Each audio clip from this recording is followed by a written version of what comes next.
October 13th, 1942, 11:47 p.m. Over the black water north of Guadalcanal. The cockpit is unlit.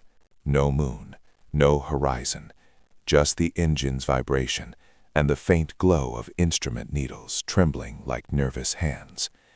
Japanese Navy pilot Lieutenant Saburo Sakai keeps his eyes forward, scanning for nothing, because there is nothing to see. The Americans don't fly at night.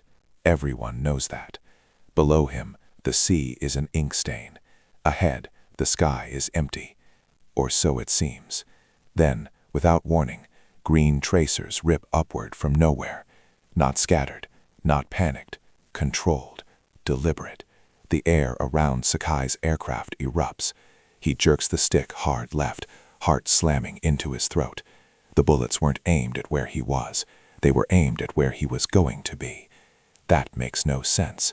For months, Japanese commanders had laughed at the idea of American night fighting.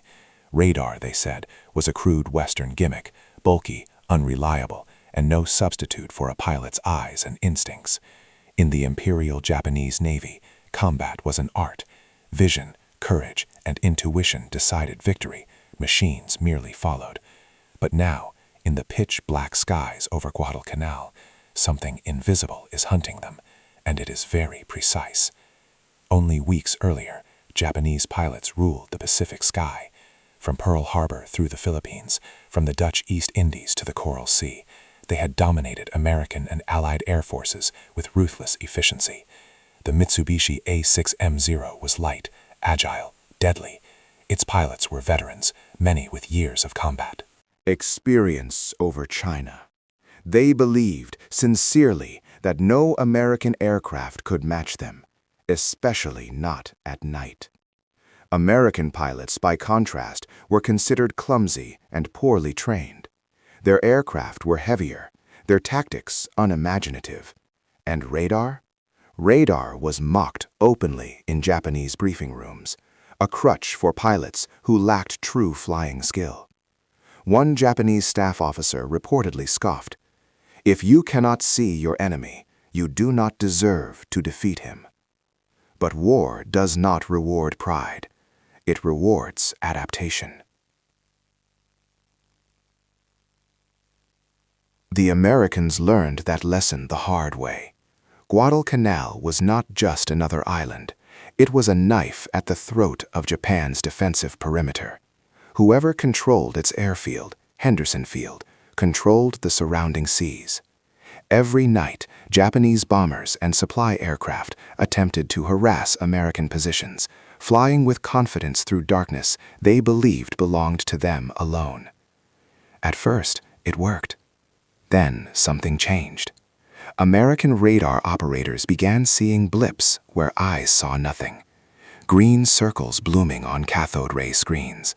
Vectors calculated in cramped, sweat-soaked huts. Bearings called out. Altitudes estimated. Somewhere above, American fighters were being guided, not by sight, but by mathematics. The Japanese had no equivalent. Their doctrine had never prioritized electronic warfare. Radar sets were scarce, poorly integrated, and often distrusted by commanders who preferred reports from human observers. Night combat training was minimal. The assumption was simple. No one would be foolish enough to fight in the dark. The Americans were foolish enough. Muzzle flashes. Just darkness. Then the night explodes again. This time, the rounds tear through the wing of the aircraft beside him. The pilot never radios a word. The Zero rolls once, twice, then vanishes into the black ocean below. No fireball, no warning, just gone. You can almost feel the cold realization spreading through the formation.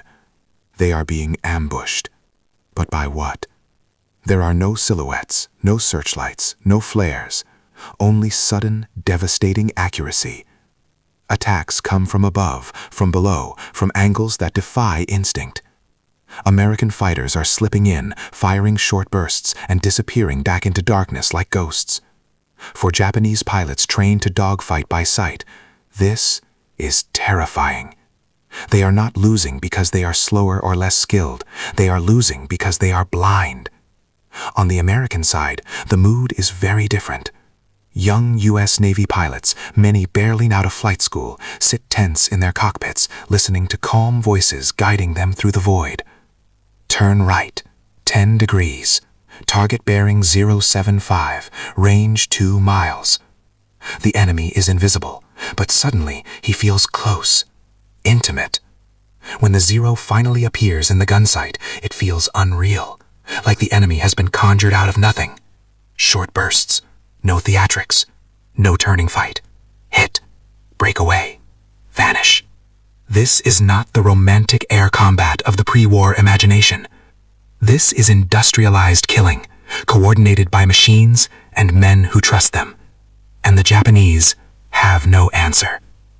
Within weeks, whispers spread through Japanese squadrons. Pilots speak of Americans who can see in the dark, of aircraft that appear without sound, of comrades shot down without ever glimpsing their attacker. Commanders dismiss the rumors at first. Morale, they insist. Bad luck. Individual error. But the losses continue. Experienced aces, men who had survived countless daylight battles, begin to disappear on routine night missions. Their aircraft are found floating in pieces, or not found at all. And slowly, painfully, the truth begins to emerge. The Americans were not clumsy. They were patient. And now they had learned how to turn the night itself into a weapon. The sky over Guadalcanal no longer belongs to the boldest pilot. It belongs to whoever controls what cannot be seen. And the Japanese are about to pay for mocking that reality. The next night, the radios crackle before the engines even warm. Inside a dimly lit operations shack near Henderson Field, a radar operator leans closer to his scope. The screen hums softly, a green circle pulsing in the dark. Then, there it is, a faint blip. Then another, moving fast, low altitude. Bogies inbound, bearing 310. The message travels instantly, through wires, through headsets, into cockpits already vibrating with anticipation. This time, the Americans are ready. The early radar sets are crude by later standards, bulky, temperamental. They require constant adjustment and steady hands. But in the chaos of Guadalcanal, they are revolutionary. For the first time in the Pacific War, American commanders can see Japanese aircraft forming up miles away, long before the pilots themselves know they've been detected. The Japanese still believe night belongs to them. That belief is about to die. American fighters lift off into darkness, guided not by stars or moonlight, but by voices, calm, clipped, relentless. Vectors are adjusted, altitudes refined, the enemy's course predicted seconds before it's flown. You can almost feel the strange confidence this gives the pilots, men who only months ago were considered outmatched in every way. Now they are hunting. One of them is Lieutenant Commander Edward Butch O'Hare's successor squadron, young men flying modified fighters equipped with airborne radar pods. The added weight makes their aircraft slower, less agile. In daylight, they'd be at a disadvantage. But tonight, agility doesn't matter. Awareness does. The radar operator's voice tightens. Target now 1 mile, slightly Above you, the pilot squints into blackness, heart hammering. Nothing. Nothing. Then a shadow moves. The Japanese bomber flashes into existence for half a second as the American squeezes the trigger. Tracers stitch across the fuselage. The aircraft shudders, catches fire, and begins a slow, horrifying descent. The American pilot pulls away immediately. No victory roll, no chase. There are more targets coming. On the Japanese side, confusion spreads like poison. Pilots report being attacked without warning. Bombers return riddled with holes, their crews shaken, their confidence shattered. Some never return at all. Commanders demand explanations. The reports don't make sense. There were no flares, no searchlights, no radio chatter intercepted. And yet American fighters are consistently intercepting Japanese aircraft at precise points along their routes. At first, Japanese intelligence suspects spies, then luck, then coincidence. But as the losses mount, a darker possibility creeps into the conversation. Spoken only in private, behind closed doors. Radar. The irony is brutal. Japanese scientists understand radar. They are not ignorant of the technology. But before the war, it was considered secondary, too complex, too unreliable, too dependent on machines instead of men. The Imperial Japanese Navy valued spirit over circuitry, training over technology. The belief was simple: a superior pilot would always defeat an inferior one, regardless of equipment. That belief had worked. Until now. Because radar does not get tired. It does not blink. It does not panic. Night after night, the pattern repeats. Japanese aircraft approach Guadalcanal under cover of darkness. Confident. They remain unseen. American radar stations light up. Fighters launch. Interceptions happen miles from their targets. Bombs are jettisoned early. Missions fail. And occasionally, terrifyingly, Japanese pilots realize they are under attack only when their aircraft begins to break apart. No warning, no dogfight, just sudden death. One surviving pilot later describes the sensation. It was like being stalked by something you could not face. We flew perfectly, yet still died. Morale begins to crack. Veteran aces, men once untouchable, are suddenly cautious. Some refuse night missions. Others fly higher, hoping altitude will protect them. It doesn't. The Americans adjust. They always do. Radar vectors change. Interception angles shift. The sky becomes a three-dimensional trap. The Japanese have entered a battle where skill alone is no longer enough. By early 1943, the night war over Guadalcanal has transformed entirely. American pilots are no longer reacting, they are anticipating.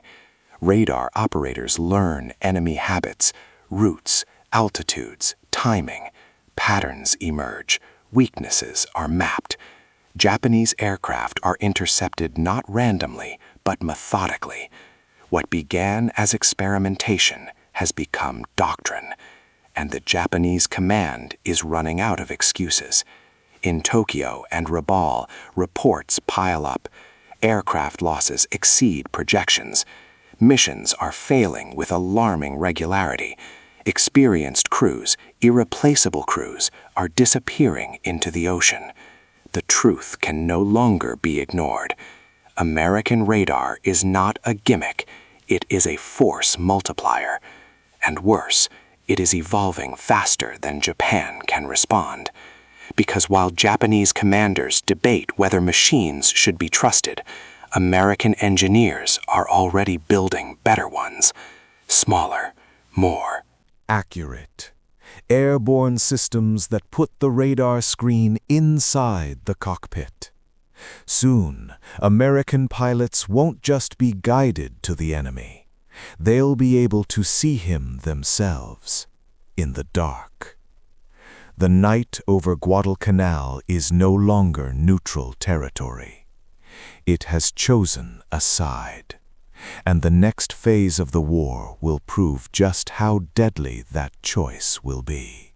By early 1943, something unthinkable is happening in the Imperial Japanese Navy Air Service. The aces are dying. Not rookies, not unlucky replacements, but men with dozens of confirmed kills. Pilots who survived Pearl Harbor, Rabaul, the Coral Sea.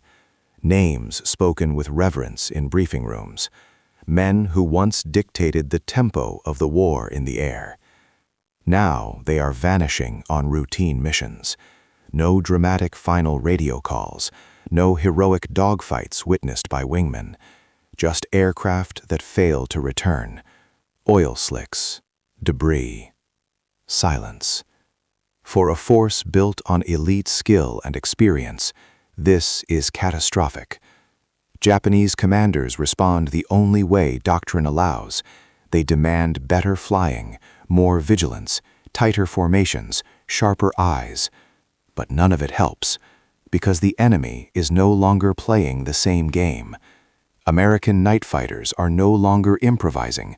They are executing a system, one that links radio stations, controllers, pilots, and gunners into a single organism. And at the center of it all is trust. Trust in machines, trust in procedures, trust that when a voice says, "Target now, dead ahead," the enemy will appear exactly where promised. And it does. Inside an American cockpit, the experience borders on surreal. The pilot cannot see the enemy, but the radar scope glows softly, showing a blip drifting closer. The controller's voice narrows the gap. Distance collapses from miles to yards. Then, suddenly, the Japanese aircraft materializes out of blackness. The moment is brief, almost anticlimactic. A short burst of fire, a flash, the zero. Shudders, flames licking across its wing. The American breaks away instantly, already turning toward the next vector. There is no chase. There doesn't need to be. For Japanese pilots, the psychological toll is immense. They had trained for visual combat, reading an opponent's movement, sensing intent, anticipating turns. All of that is meaningless now. There is no opponent to read. The Americans are not reacting, they are intercepting. Pilots begin to feel hunted rather than engaged, as if the sky itself has turned against them. One veteran later admits, at night, courage felt useless. That admission alone would have been unthinkable just months earlier. High command struggles to respond. Japanese radar development accelerates, but too late, and with too many limitations. Sets are heavy, unreliable, and poorly integrated into command structures. Even when radar detects enemy aircraft, relaying that information to pilots in time proves difficult. The Americans solved that problem first, and in war, being first matters. Behind the scenes, senior officers quietly acknowledge the shift. Among them is Isoroku Yamamoto, architect of Pearl Harbor. He understands the danger better than most. The United States, he warned before the war, was not to be underestimated. Its strength lay not in spirit, but in production and adaptation. Now his fears are becoming reality. American night fighting is not a trick, it is the future, and the implications stretch far beyond Guadalcanal. If American aircraft can dominate the night, Japanese supply runs become suicidal. Reinforcements cannot move safely, bombers cannot operate freely. Every dark hour, once a sanctuary, becomes a liability. Attrition begins to favor the Americans, and Japan cannot afford attrition. Its pool of elite pilots is finite. Training replacements takes years. Every lost ace is irreplaceable. The Americans, meanwhile, are training faster than they are losing. Radar-guided combat shortens the learning curve. Machines compensate for inexperience. Skill is no longer the sole currency of survival. Back in the cockpit over the Solomon Sea, Nishizawa senses something is wrong. His instincts, honed through countless battles, are screaming. He scans again. Nothing. Then the night explodes. Tracers slash past his canopy, missing by inches. He yanks the stick, heart racing, aircraft screaming in protest. He never sees his attacker. He only feels the shockwave of bullets tearing through air where he was. For the first time in his career, Nishizawa is not fighting. He is escaping. And he knows, deep down, that if this keeps happening, even he will not survive. By spring 1943, the pattern is undeniable. American night fighters are changing the balance of power in the Pacific, quietly, efficiently, and without spectacle. Japanese commanders who once mocked radar now demand it, but wanting something and mastering it are not the same. The Americans have months of experience. Japan has doubts, and doubts are deadly. The night over Guadalcanal has claimed its champions, and the next chapter of this invisible war will take the Americans from defense to domination. Because soon, radar will no longer just guide fighters. It will decide entire battles. March 2nd, 1943, just before midnight, south of New Britain. The sea below is calm, almost peaceful. A Japanese convoy pushes forward in tight formation, 8 transports escorted by destroyers, carrying desperately needed troops and supplies. They believe darkness protects them, that American aircraft cannot find ships at night. They are wrong. Far away, radar screens glow like quiet stars in the dark. This is no longer just about fighters. Radar has matured from an experiment into a system that links air, sea, and command into a single killing chain. American controllers now track enemy aircraft and ships simultaneously, feeding information to pilots and naval commanders in real time. For Japan, the implications are disastrous because night was supposed to be their advantage. As American aircraft begin their approach, the Japanese escorts remain unaware. No flares, no warning shots, just the low hum of engines somewhere beyond sight. Then the first bombs fall. Explosions rip through the convoy with surgical precision. Ships scatter in panic, colliding, breaking formation. Anti-aircraft fire erupts blindly into the sky, useless against enemies that refuse to be seen. The Americans withdraw briefly, then return, again and again. The convoy never reaches its destination. By dawn, the sea is littered with wreckage and bodies. This is the Battle of the Bismarck Sea, and it confirms what Japanese commanders now fear most. Radar has turned American forces into predators that operate 24 hours a day. There is no safe time left. Back at Japanese airfields, the mood is grim. Pilots talk. Less. Laugh less. Veterans eye the night sky with something approaching dread. Young replacements listen in silence, realizing they are inheriting a war already turning against them. The psychological damage is as severe as the physical losses, because the enemy they face no longer behaves like an enemy they understand. American pilots are not seeking glory. They are not chasing kills. They intercept, fire, disengage, and vanish, guided by unseen hands. The sky no longer rewards bravery, it rewards coordination. By mid-1943, American night fighters evolve again. New aircraft arrive, heavier, faster, built specifically to hunt in darkness. Among them is the F-6F Hellcat, rugged and forgiving, designed to work with radar rather than fight against it. Japanese pilots notice immediately. These Americans no longer fear close combat. They control when fights happen and when they don't. They strike from positions of advantage and refuse to turn when turning is dangerous. What once felt like arrogance now feels like inevitability. Japanese attempts to adapt falter. Radar sets are deployed unevenly. Operators lack training. Commanders distrust reports that contradict their expectations. Even when warnings are issued, there is often too little time to react. The Americans are faster now, not in the air, but in decision-making, and speed of decision wins wars. Inside Japanese headquarters, quiet acknowledgments replace bravado. The old assumptions that skill would overcome technology, that spirit would outlast machinery, are failing. Not because Japanese pilots lack courage, but because courage cannot see through darkness. Machines can. For American crews, the change is subtle, but profound. Night flying becomes routine. Radar-guided interceptions feel normal. What once terrified them now feels methodical. The fear shifts from "can we do this?" to "how many targets tonight?"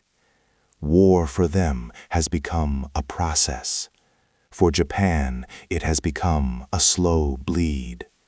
By late 1943, the night war is effectively decided. Japanese aircraft still fly, they still fight, but the advantage is gone. Every mission risks interception. Every approach is tracked. Every escape route is predicted. The night, once a cloak, has become a spotlight, and the Americans are holding the switch. The mockery is over. The disbelief has passed. What remains is understanding, a brutal, irreversible understanding, that in modern war, the side that sees first shoots first. And soon, this lesson will echo far beyond Guadalcanal, across the Pacific, across fleets, and into the final collapse of Japanese air power. April 18th, 1943, late afternoon. Over the open ocean near Bougainville, the sky is clear, bright, deceptively calm. Admiral Isoroku Yamamoto sits aboard a Mitsubishi G4M Betty bomber, reviewing notes as the aircraft cruises at altitude. He is traveling to inspect frontline units, an act of confidence and perhaps defiance. Yamamoto believes in presence, in being seen. What he does not know is that far away, American radio intelligence has already read his mail, and radar has already done the math. This is the endpoint of the lesson Japan never wanted to learn. The Americans do not stumble into this interception, they calculate it. Distances, speeds, fuel consumption, time on target, fighter rendezvous. Every variable is weighed and solved. Radar stations feed information forward, controllers speak calmly, pilots wait. The intercept is flawless. When American fighters strike Yamamoto's aircraft, there is no dogfight, no confusion, just precision. The bomber plunges into the jungle below. Japan loses not only its most brilliant naval strategist, but the man who best understood America's industrial and technological potential. The irony is merciless. By 1944, the outcome is no longer in doubt. Japanese night operations shrink, bombing raids become sporadic, supply flights thin out, pilots fly with caution instead of confidence. Many never fly at night again. The Imperial Japanese Navy Air Service, once feared for its elite skill, has been hollowed out, not by a single battle, but by a system. American radar, once mocked as clumsy and unreliable, has become invisible infrastructure, so embedded in operations that pilots barely think about it.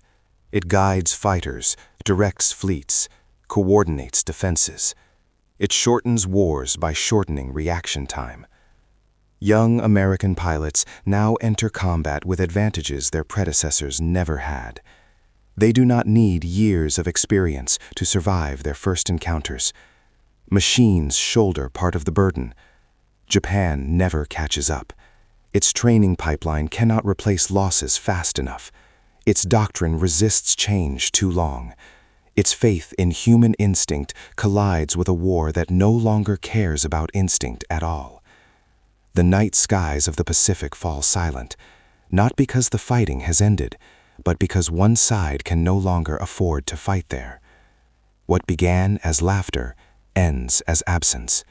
Empty runways, unflown missions, pilots grounded not by fear, but by inevitability. History often remembers wars through explosions and victory seen in daylight. But the Pacific War also turned in darkness, in rooms filled with humming equipment, on glowing green screens, in voices calmly counting down distance in miles and seconds.